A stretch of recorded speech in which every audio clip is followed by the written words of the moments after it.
It's the Weather Xtreme video. This is the morning edition. This is for Wednesday, the 10th of November. I'm James Spann. Alabama's weather will stay dry today, but tomorrow, showers return, maybe a thunderstorm in spots with a cold front passing through. And then much colder air settles in here for the upcoming weekend.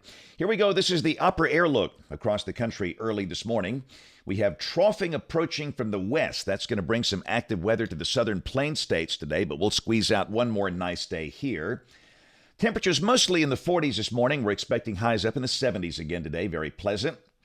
There's the watch warning map across the country. A very quiet day. Some patchy fog and wind issues, but no major problems to start today. However, later today we have a chance of severe storms from near Kansas City down to Dallas-Fort Worth, including a slight risk, level 2 out of 5, around the Red River.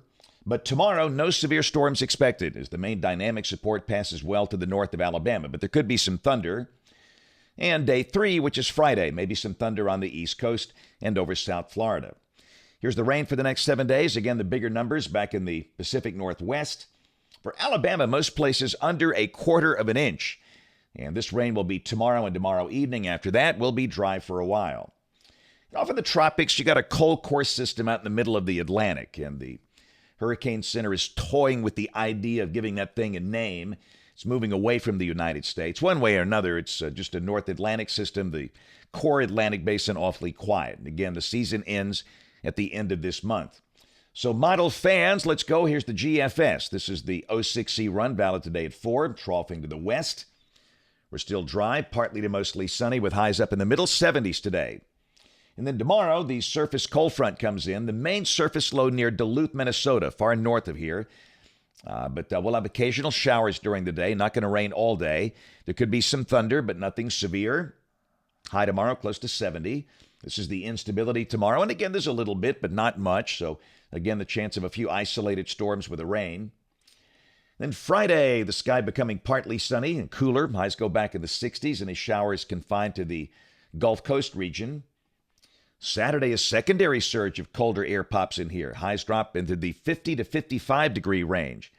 With the north breeze, the sky mostly sunny, and by Sunday morning we'll be awfully close to freezing. Many places will be around 30 to 33 to start the day. Colder pockets will be in the 20s.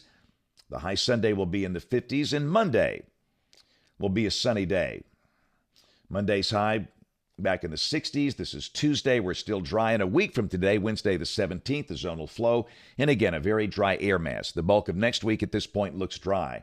We'll go out 10 days. This is Friday, November 19th. Again, a zonal flow and a front maybe pushing a few showers in here toward the end of next week, probably, but not many. And no sign of any severe weather here for the next 10 days, which is good. Rain for Birmingham, really not that much for the next 15 days off the European ensemble. The mean there is about 1 inch between now and the 24th of November.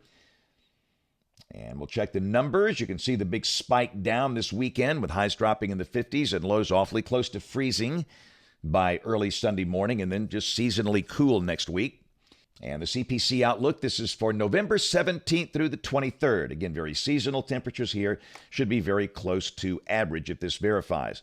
That's it for the Weather Xtreme video this morning. We'll have notes on the blog. The next video here by 3 o'clock this afternoon. You can catch us this evening on ABC 3340 News at 4, 5, 6, and 10 o'clock. Thanks for watching. Have a great day, and God bless. Hey, this is James Spann. I think one of the best parts of my job, getting to do weather programs in schools. During regular times, I'm in a school once or twice a day, teaching students, mostly in elementary schools, things about weather and science. It's a really great part of my job. In fact, if I wasn't a television meteorologist, I would be a third grade science teacher. But one thing I've noticed over the years, some children, not all, but some, develop a genuine fear, a phobia of weather, especially thunderstorms and tornadoes. To offset that, I commissioned a couple of creative members of my family to write a series of children's books about weather. And the first one is out. Benny and Chipper, Be Prepared, Not Scared. Your kids will absolutely love Benny the Bear and his best pal, Chipper the Beagle Dog. It's a really good read about thunderstorms and tornadoes and how it's okay to be a little afraid, but you don't have to be really afraid. As long as you're prepared, you understand them, you know what to do, and you take care of yourself. Information is very powerful, and that starts a process of kids overcoming that fear. And this book is a really good read for any elementary school student. My friend Ginger Z of ABC News in New York, the chief meteorologist there, wrote a foreword here. Jeremy Davis, an illustrator, really makes Benny and Chipper come to life. It's a great read, and your kids will love it. I would encourage you to get a copy, and we'll have future books with Benny and Chipper about things like thunderstorms and the science behind them, tornadoes and hurricanes. So get your copy today. Right now it's available online at Spann Book, with 2 N's, spannbook.com. And you'll see some other cool stuff there as well. Benny and Chipper, Prepared Not Scared. Get your kids a copy today.